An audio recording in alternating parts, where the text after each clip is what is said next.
নমস্কাৰ বন্ধু বান্ধৱীসকল, কি খবৰ? আশা কৰোঁ সকলো ভালে আছে। আগৰ ভিডিঅ'ত দেখুওৱা মোৰ অৰ্ডাৰ কৰা কাপোৰ সাজ আজি সম্পূৰ্ণ হ'ল।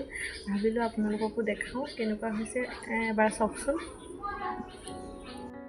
এইখন মেখেলাখনৰ ছাইডবোৰ পটি কৰি দিছোঁ আৰু মাজত এনেকৈ বুটা কৰি দিছোঁ। আৰু এইখন চাদৰখনো একেই, ছাইডত পটি কৰি মাজত এনেকৈ বুটা কৰি দিছোঁ।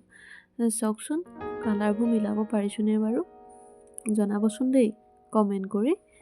মই কাপোৰযোৰ যিহেতু কণ্ট্ৰাক্সত বনাইছিলোঁ, মেখেলাখন গুলপীয়া আৰু চাদৰখন নীলা।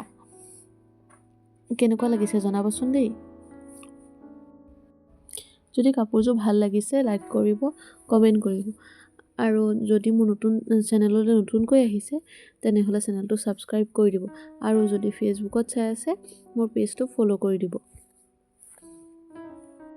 ধন্যবাদ।